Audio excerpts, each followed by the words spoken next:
Welcome back. This channel exists because of your support. Subscribe, hit like, and share your thoughts in the comments. Now let's get into the story. 4:47 in the morning isn't when you expect to wake up to dresser drawers being yanked open. But there I was, pulled from sleep by the sound of someone ransacking my bedroom. I rolled over and saw Kelsey, my girlfriend of 6 years, stuffing clothes into 2 Louis Vuitton suitcases. She hadn't noticed I was awake. Her movements were sharp, purposeful. The bathroom light cast harsh shadows, and I could see she'd already cleared out her side of the medicine cabinet. Her yoga mat was missing from its corner. She'd been planning this. Little early for spring cleaning, isn't it? She froze, one of her cashmere sweaters in her fist. When she turned, her expression was annoyance, not guilt. "I didn't want to have this conversation," she said flatly. I sat up. "Well, here we are. What's going on?" She zipped up the first suitcase. "I need to find myself, Owen. I've been suffocating under your expectations." "My expectations? Like contributing to rent? Or knowing where you are at 1 a.m.? This is exactly what I'm talking about. You're so controlling. Always interrogating me. Asking questions isn't controlling. It's called being in a relationship." She straightened up. "It's my life, Owen. I can leave whenever I want to." There it was. The declaration. She waited for tears, begging, the desperate "please don't go." Instead, I got out of bed and walked to the nightstand. Pulled out her car key, the Audi Q5 I made payments on. Grabbed her loft key from her jewelry dish. The parking garage fob from her purse. I held them out to her. "You're absolutely right. It is your life. Here." She stared at the keys. "What are you doing? You want to leave. So leave. But when you walk out with these keys, you're making a choice. Your choice." She snatched them, but the victory felt hollow. "Fine. Fine." She grabbed the suitcases. "You're going to regret this." "Maybe. Probably not, though." She paused in the doorway, waiting. I turned off the lamp. "Lock the door on your way out." Suitcase wheels rolled across hardwood. The elevator dinged. I walked to the window and watched her car pull out of the garage below, taillights disappearing down Hennepin Avenue. Then silence. Different silence. Like possibility. I made coffee and watched the sun rise over the Mississippi. The loft felt bigger. Not emptier. Bigger. I started making calls as soon as businesses opened. 8 a.m., bank first. Removed her from checking and savings. She'd contributed $0 in 18 months. Her debit card would be declined by noon. Car insurance next, then the dealership. The Audi was mine. My name, my loan, my insurance. Filed unauthorized use notice. Set up repo if she didn't return it by Monday. Locksmith third. How soon can you change locks? 9 a.m. opening. Perfect. All of them. Then utilities. Changed Wi-Fi password, security codes, smart lock fingerprints. Netflix, Hulu, Spotify. All my accounts, all new passwords. I emailed my boss. "Taking a personal day? Everything's fine, just handling some life admin." He wrote back within 5 minutes. "Say no more. Take tomorrow too if you need it." He'd met Kelsey. He understood. Gary the locksmith arrived at 9. Late 50s, seen it all. "Girlfriend or wife?" he asked, noticing the expensive furniture. "Does it matter?" "Nope. You're handling it better than most." He installed new deadbolts, changed locks, put in new keypads. When he finished, "You own the place?" "Bought it before we met." "She on any paperwork?" "Not even utilities." "Then you're golden. Her old keys are paperweights now." He packed his tools. "They always try to come back. These locks will hold." "That's what I'm counting on." At 12:47, my phone buzzed. "My card isn't working." "What did you do?" I stared at it for a minute, sipped coffee, then typed back. "That was my account. You contributed $0. You wanted independence. Figure it out." Immediate call. I ignored it. Again. Ignored again. Text. "You can't cut me off. That's financial abuse." Financial abuse is preventing access to your money. That was my money. You want money? Earn it. I have rights. We lived together 6 years. You had rights. Past tense. You abandoned them. Minnesota law calls it voluntary abandonment. I'm coming back to talk. No. Lock's changed. You're not on any paperwork. Legally, you were a guest. She called. I answered. You can't lock me out of my home. Your home? Your name on paperwork? Your money on bills? That's not how relationships work. It's not a relationship. You ended it at 4:47 this morning. I never said it was over. You said it was your life. You left. That's called over. We need to talk like adults. Adults don't pack bags at dawn and expect everyone to deal with consequences. Where am I supposed to stay? Not my problem. You wanted independence. This is it. You're cruel. I'm clear. There's a difference. I hung up. I spent Tuesday afternoon reclaiming my space. Boxed up her throw pillows, motivational signs, manifestation journals. Stored them carefully in the building's storage unit. Removed her white slipcover from my leather couch. Brought out my books, my posters, my things. The loft transformed. Masculine. Comfortable. Mine. I ordered barbecue for dinner. Ate in the living room watching sports. Drank beer from the bottle. Left the newspaper out. All forbidden before. That night, I did the math. Mortgage, HOA, utilities, $34.20 a month. The second bedroom sat empty. Kelsey had used it for yoga maybe twice. Then I remembered Jillian from 2 floors down. Veterinary nurse. Recently divorced. Mentioned her temporary place was expensive. We'd chatted in the elevator. She seemed genuine. The loft was big enough. Separate bathrooms. She had a job. Worst case, find someone else. Best case, help with expenses and good company. Plus, it would drive Kelsey insane. Decision made. Wednesday morning, I caught Jillian in the lobby. Scrubs, coffee mug, tired but professional. Jillian, got a second? Are you still looking for a permanent place? God, yes. Month to month in Richfield. Expensive. Why? My ex moved out yesterday. I have a spare room, private bathroom. Need a roommate. She paused. Is that wise? You just broke up. She left. Packed bags, disappeared at dawn. I'm moving forward. When she comes back? She won't. Lock's changed. She's not on any paperwork. Can I see the room? Come by at 6. $800 a month, utilities included. $800? In the North Loop? I own it. Just offsetting costs. Rather have someone who appreciates being there. Kelsey's texts escalated throughout Wednesday. Nostalgia first. Remember Lake Minnetonka last summer? I miss Sunday coffee at Spy House. I deleted them. Then emotion. I've been crying all morning. My mom keeps asking what happened. Deleted. Then threats. I talked to a lawyer. What you're doing is illegal. I finally responded. Your belongings are in storage unit B17. Text to pickup time. Security will escort you. You won't enter the loft. That's my apartment. No, it never was. You lived as my guest. That's over. The car issue came next. Why did Audi call about returning the car? Because it's mine. My name, loan, insurance. Return it by Monday, or I report it stolen. You wouldn't dare. Try me. At 6:15, Jillian arrived. Changed to jeans and sweater, nervous but curious. I showed her around. The living area with river views. This is gorgeous, she said. She noticed my vinyl collection. You like jazz? My ex hated it. My ex said it made the place cluttered. In the kitchen, she ran her hand along the granite. This is a real kitchen. You cook? Love to. Haven't had space in months. The bedroom was 12 by 14. Window, closet, private bathroom. This is the spare room? It's bigger than my loft. My ex used it for yoga. Twice. Total. Can I ask? I have a cat. 12-year-old tabby, named Hemingway. Building allows pets. I'm fine with cats. When can I move in? This weekend. This is going to sound crazy, but yes. My lease is up anyway. You're not a rebound roommate. You're a solution. I need help with costs. You need a place. She extended her hand. You've got a roommate. As she left, thank you. You have no idea how much stress this solves. Thank you for not being dramatic. She laughed. Low bar, but I'll take it. Thursday, Kelsey appeared at the building. I watched on security cameras. She tried her old fob. Deactivated. Tried the intercom. I didn't answer. She sat in the lobby 45 minutes until security asked her to leave. Text. You had security kick me out? I had security do their job. You don't live here. I'm coming back tonight. I'm blocking this number. Email if you need to arrange pickup. Her email arrived at 5:43. Owen, I don't know what's gotten into you. This is cruel. I'll be by Friday at 6 p.m. to collect things and talk. K. My response. This isn't a discussion. Your belongings are in storage B17. Security will escort you 6 to 7 p.m. Friday. You will not access the loft.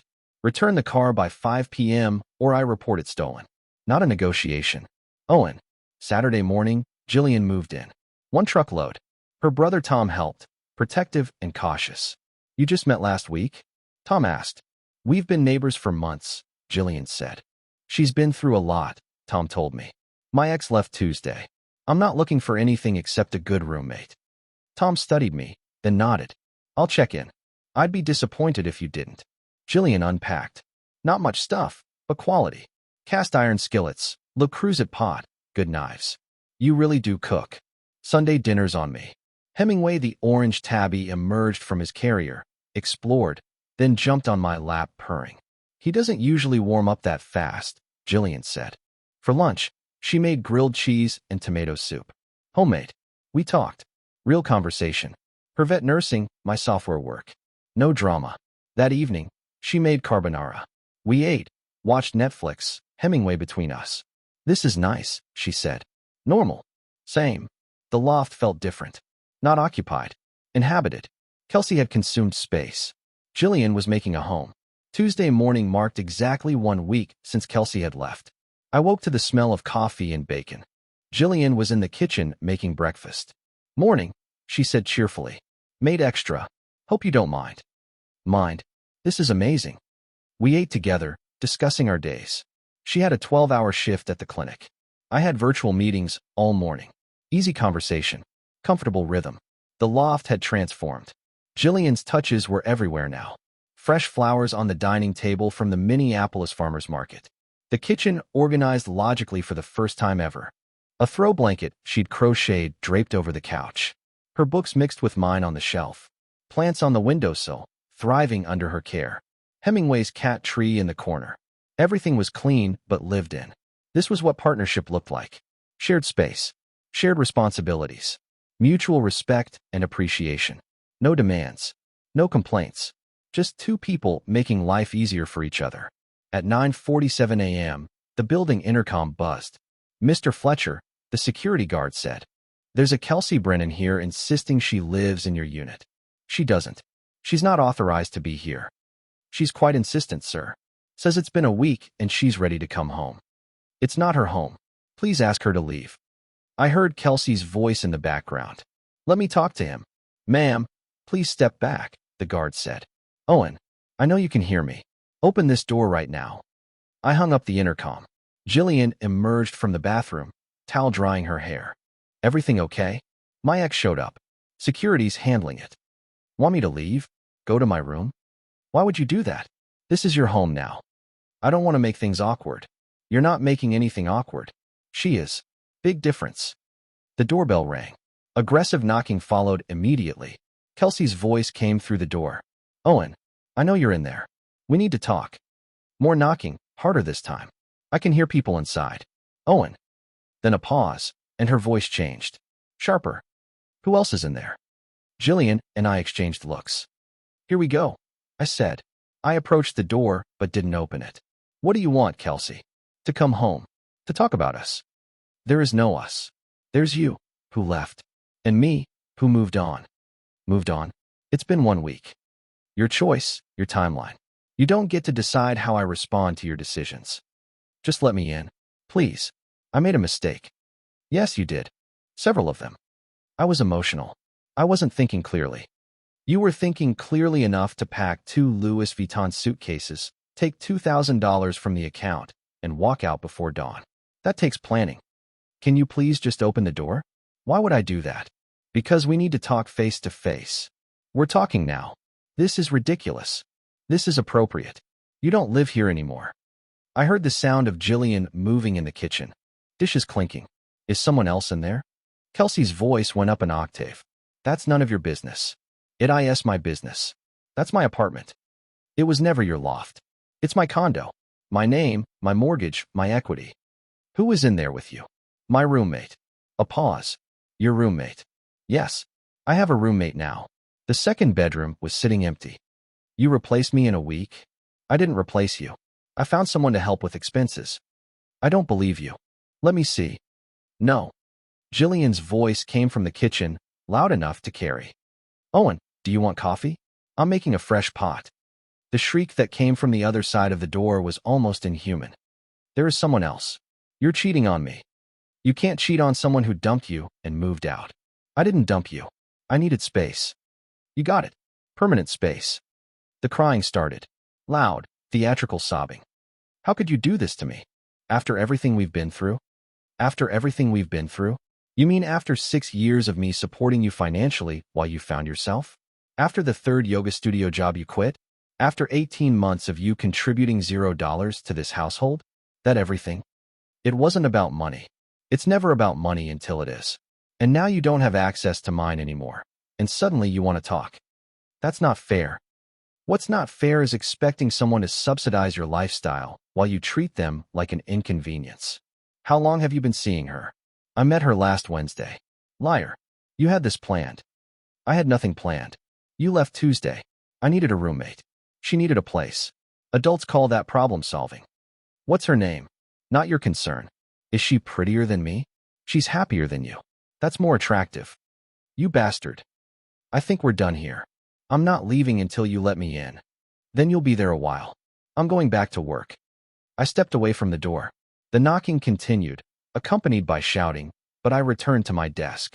Jillian brought me coffee, her expression a mix of concern and amusement. She sounds upset, Jillian said quietly. She's upset she can't manipulate me anymore. Want me to talk to her? Absolutely not. You don't negotiate with emotional terrorists. The knocking continued for another 10 minutes, then stopped. I checked the security app on my phone. Kelsey was pacing in the hallway, phone pressed to her ear. Then the elevator. She was gone. Wednesday evening brought the real escalation. At 6:30, the intercom buzzed again. Mr. Fletcher, there are 3 women here to see you. Kelsey Brennan and 2 others claiming to be family. I sighed. I'll be right down. Jillian looked up from her book. Want backup? Thanks, but I've got this. In the lobby, Kelsey stood with 2 women. Her mother, Patricia, late 50s, expensive haircut and designer purse. And her sister, Brooke, late 20s, the kind of Instagram aesthetic that screamed influencer wannabe. Patricia started immediately. Owen, we need to discuss this situation. There's nothing to discuss. My daughter is heartbroken. You've locked her out of her own home. Her home? Is her name on any paperwork? Did she pay any bills? Contribute to any expenses? Brooke cut in. That's not the point. That's exactly the point. This is my property. She was a guest. She left. Guests don't have claim to property. Patricia's voice took on a soothing quality, like she was talking to a child. She made a mistake. People make mistakes. She made a choice. Packing 2 suitcases and leaving before dawn isn't a mistake. It's a decision. Kelsey jumped in. I told you he's being unreasonable. I turned to her directly. Was I unreasonable when I paid all the bills? Bought your car? Covered your credit cards? Funded your finding yourself adventures? Patricia stiffened. Money isn't everything, Owen. You're right. Respect is more important. Where was Kelsey's respect when she walked out without a conversation? Brooke's voice went up. She was emotional. She was entitled. There's a difference. Patricia tried again. This is salvageable. Couples work through things. You just need to let her come home so you can talk properly. I don't want to work through it. I want to move forward. Kelsey's voice cracked. With her, you mean? Patricia looked confused. Her? He has another woman living in my apartment. Kelsey said. Is this true? Patricia asked me. I have a roommate. The loft is mine. I can have whoever I want living there. Brooke's eyes went wide. Oh my God, you're sleeping with her already? That's none of your business. His. Kelsey said triumphantly. I knew it. I have a roommate who pays rent, contributes to the household, and treats the space with respect. That's all you need to know. Patricia's veneer cracked slightly. This is moving very fast, Owen. It's only been a week. Kelsey moved on even faster. She had somewhere to go before she left. I paused. Where did you go that morning, Kelsey? Straight to a friend's house? Which friend? The one you were with until 1 a.m. all those nights. All 3 women reacted, but Kelsey's face gave her away. I was staying with Brooke. She stammered. Brooke looked genuinely surprised. You told me you were staying with Nicole. Kelsey looked trapped. I stayed different places. Interesting, I said. Patricia recovered quickly. Regardless of the past, We're here to find a solution. Kelsey wants to come home. It's not her home to come back to. What would it take? For you to forgive her? It's not about forgiveness. It's about moving forward with someone who wants to be there. I do want to be there. Kelsey insisted. You wanted to leave. You did. I respect your choice. Now respect mine. The elevator dinged behind us. Jillian stepped out, returning from a walk. She was carrying Hemingway in his carrier. She stopped when she saw the group of us, clearly sensing the tension. Kelsey pointed at her. That's her. That's the woman who stole my life. Jillian looked genuinely confused. I'm sorry. Jillian, these are some people leaving, I said calmly. Don't worry about it. Kelsey rushed toward her, and I stepped between them instantly. Kelsey, stop. Patricia held her arm out. Let's all calm down. Jillian started toward the elevator. I'm just going to. But Kelsey called after her. You can have him. He's controlling and cold, and you'll see. Jillian turned back, and her voice was steady. He's been nothing but respectful and kind. Maybe the problem wasn't him. The elevator doors closed behind her. The silence in the lobby was absolute. We're done here, I said. Don't come back. I turned toward the elevator. Owen, wait, Patricia started. No. Kelsey made her choice. I made mine. She wanted her life. She's got it. All of it. Without me, without my support, without my loft. That's what independence looks like. The elevator arrived. I stepped in. You'll regret this. Kelsey shouted. I already regret 6 years, I said. I'm not adding to it. The doors closed. Upstairs, I found Jillian in her room, door open, sitting on her bed with Hemingway in her lap. I knocked on the doorframe. You okay? She looked up. I am so sorry. I didn't mean to make things worse. You didn't make anything worse. She did that herself. She seems really upset. She's upset she can't manipulate the situation anymore. Jillian was quiet for a moment. What she said about stealing her life. You didn't steal anything. She threw it away. Maybe I should find somewhere else. This is complicated. Don't you dare. This is your home. You have a lease. We never signed anything. We have an agreement. That's enough. Unless you want to leave? No. God, no. This place is perfect. You're a great roommate. I just don't want to be the reason for drama. You're not the reason. She is. And the drama ends now. How? I'm getting a restraining order tomorrow if she shows up again. Really? She approached you aggressively. That's harassment. I'm documenting everything. Hemingway jumped from Jillian's lap to mine, purring loudly. Listen, I said. These last few days, this is what normal looks like. What I had before, that was chaos masquerading as a relationship. I'm not going back to chaos. Jillian smiled slightly. What did I do to deserve such a good roommate? You appreciated what you have instead of demanding more. Low bar, apparently, but you cleared it easily. That evening, we made dinner together. Jillian's pasta recipe, my salad. We worked in comfortable rhythm in the kitchen, moving around each other like we'd been doing it for years instead of days.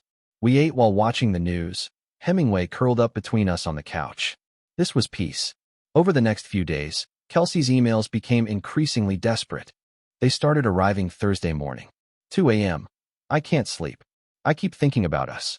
Remember when we first met at that coffee shop in Uptown? You said I was the most interesting person you'd ever met. Was that a lie? 10 a.m. My mom thinks I should fight for us. She's willing to help with a lawyer if needed. I don't want it to come to that. 4 p.m. I saw a couple today that looked like us. Made me cry. I miss what we had. 9 p.m. Is she really better than me? What does she have that I don't? Friday morning, 7 a.m. I'm willing to work on myself. I'll go to counseling. I'll get a real job. Just give me another chance. 2 p.m. This is your last chance to make this right. After this, I'm done trying. I read each one, deleted each one, responded to none. Jillian noticed me deleting an email Friday afternoon. She's still reaching out? Last gasps. She's cycling through every manipulation tactic in the book. Not responding is probably driving her crazy. That's the point. I'm not playing the game anymore. Friday evening, Jillian and I found ourselves on the balcony, watching the sunset over the Mississippi River. The sky was orange and pink, reflected in the water below. Can I ask you something personal? Jillian said. Shoot. Do you miss her at all? I considered the question honestly. I miss who I thought she was. I don't miss who she actually is. That's a good distinction. What about you? Miss your ex? Not even a little. I miss the idea of marriage, maybe, but not him specifically. How long were you married? 4 years. Together 6 total. He cheated the whole last year. I'm sorry. I'm not. Not anymore. It taught me what I don't want. What do you want? She looked out at the river. This, honestly. Peace. Respect. Someone who shows up, does their part, doesn't make everything complicated. That's what you're getting here. Partnership, not ownership. Is that what it was with her? Ownership? She wanted all the benefits of a relationship without any of the responsibilities. Wanted to be taken care of while claiming independence. Wanted support without contribution. Sounds exhausting. It was. I just didn't realize it until it stopped. Hemingway appeared on the balcony, meowing for dinner. Jillian went inside to feed him. I stayed outside, thinking. Just over a week. That's all it took to realize what I'd been missing. Mutual respect. Shared responsibility. Comfortable silence. Genuine appreciation. Kelsey thought she was irreplaceable. Turns out, she was just unforgettable for all the wrong reasons. Saturday morning brought one final email from Kelsey. Subject, goodbye. Owen, I've spent the last week trying to understand what happened. Trying to figure out where I went wrong. But I've realized I didn't go wrong. You did. You're so focused on money and contributions and who paid for what. You've missed the entire point of love. Love isn't a transaction. It's not about keeping score. I gave you 6 years of my life. I supported you emotionally. I made our home beautiful. I made you look good to your friends and family. That has value, even if it doesn't show up in a bank account. But you can't see that. All you see is dollars and cents. You're so obsessed with being right that you can't see you're throwing away something real. I hope she's worth it. I hope your new roommate fills whatever hole you think I left. But when you realize what you've lost, don't come looking for me. I deserve someone who values me for who I am, not what I contribute financially. I'm done fighting for someone who doesn't see my worth. Goodbye, Owen. P.S. I'm keeping the car. Consider it payment for 6 years of emotional labor. I read it twice, then showed it to Jillian over coffee. Wow, she said. She really thinks she's the victim here. Always did. Are you going to respond? Yes. Once. To close the door permanently. I typed my response. Kelsey, you're right about one thing. Love isn't a transaction. But partnership is. And we weren't partners. Partnership means both people contribute. Both people show up. Both people make the other's life better, not just easier for themselves. You gave 6 years. So did I? The difference is what we gave. I gave financial support, emotional support, a home, security, and endless patience with your finding yourself journey. You gave criticism, complaints, demands, and an expectation that I existed to serve your needs. The car. Report it stolen by Monday or return it. Your choice. But emotional labor isn't a legal claim to property you didn't purchase. Don't contact me again. Owen. I sent it, then blocked her email address. Feel good? Jillian asked. Feel free. 2 weeks later, life had settled into a comfortable routine. Sunday mornings meant Jillian made French toast while I brewed coffee. We developed a system. She cooked breakfast on weekends. I handled coffee and cleanup. We alternated dinner during the week. Shared grocery shopping on Thursdays. She did laundry Saturdays, I did Sundays. Hemingway had established his favorite nap spots throughout the loft. The loft had transformed completely. Jillian's photography prints hung on the walls. She was a hobby photographer, and her work was actually good. The bookshelf was organized by genre, a mix of both our collections. The kitchen had both our cookware, and all of it was actually used. Plants thrived on the windowsills under her care. The place felt lived in, comfortable, like a real home. We'd fallen into an easy friendship. Movie nights where we alternated picks. She liked documentaries, I liked sci-fi. Cooking experiments where she taught me techniques I'd never known. Coffee on the balcony most mornings before work. Comfortable silence while we both worked from home. Hemingway served as comic relief and occasional mediator when we disagreed, which was rare. Tom, Jillian's brother, visited one Sunday. I have to admit, he said, looking around. I was skeptical about this arrangement. And now? I asked. Now I'm wondering why everyone doesn't do it this way. You two have a better setup than most married couples I know. It's called mutual respect, Jillian said. Novel concept. Jilly seems happy. That's all that matters to me. She's a great roommate, I said. You're a good guy, Owen. I'm glad she found this place. After Tom left, Jillian turned to me. He likes you. That's rare. He's protective. I respect that. Can I ask you something? Always. She hesitated. Do you ever think about, we get along really well. I understood what she was asking. Are you asking if I've thought about us as more than roommates? I guess I am. Honest answer? Yes. But I also think what we have works because there's no pressure. No expectations beyond being good roommates.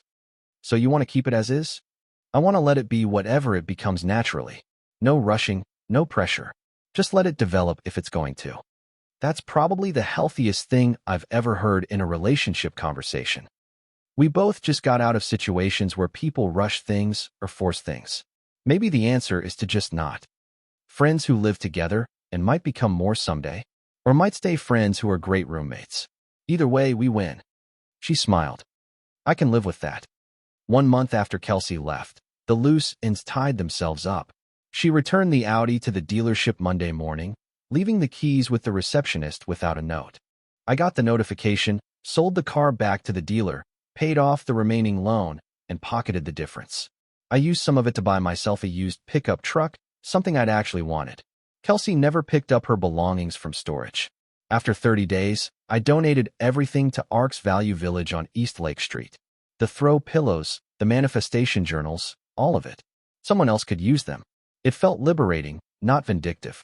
Financially, life without Kelsey was remarkably better.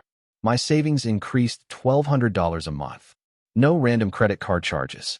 Groceries cost less without her expensive wellness products. Utilities were lower without the AC running constantly. With Jillian's $800 rent contribution, I was actually ahead. I could save for actual goals instead of just treading water. Life quality had improved in ways I hadn't anticipated. The loft stayed clean because Jillian cleaned as she went. We had actual home-cooked meals regularly. Conversations about real topics, not just complaints. No drama, no manipulation, no walking on eggshells. Hemingway provided comedy and companionship. Sunday meal prep had become my favorite routine. We'd started going to jazz concerts downtown. Jillian actually liked jazz. 1 month in, I sat on the balcony alone one evening, reflecting. I thought I'd lost something when Kelsey left. Turns out, I'd lost something 6 years ago when I met her. I'd lost myself trying to make her happy, trying to be enough for someone who would never think anyone was enough. Jillian didn't replace Kelsey. She reminded me what normal looked like, what mutual respect felt like, what it meant to have someone appreciate you instead of tolerate you. The best revenge isn't revenge at all. It's building a better life and not looking back. 6 weeks after Kelsey left, Jillian and I went to Spy House Coffee in Uptown on a Saturday morning. The place Kelsey used to claim as ours. We sat by the window, reading newspapers, sharing the arts section. Comfortable silence. Occasional comments about articles. Hemingway was home, probably napping on my bed. I was reading about an upcoming gallery opening when I felt eyes on me. I looked up. Kelsey stood by the counter. She'd just ordered and turned around to find a seat.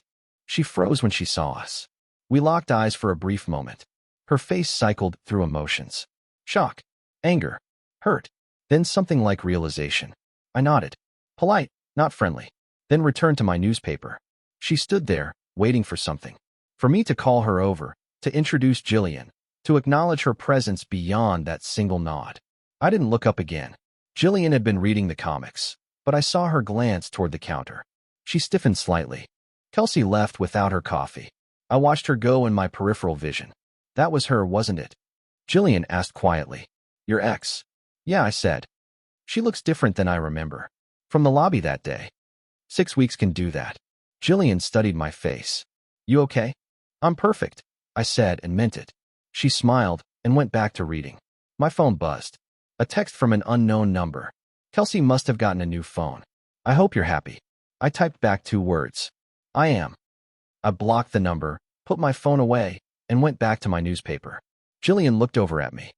Everything okay? Everything's perfect. She smiled and went back to reading. We finished our coffee, walked home through Uptown together, back to our loft, our home, our life. Dear listeners, that's our ending. If it resonated, subscribe to support the channel. See you next time.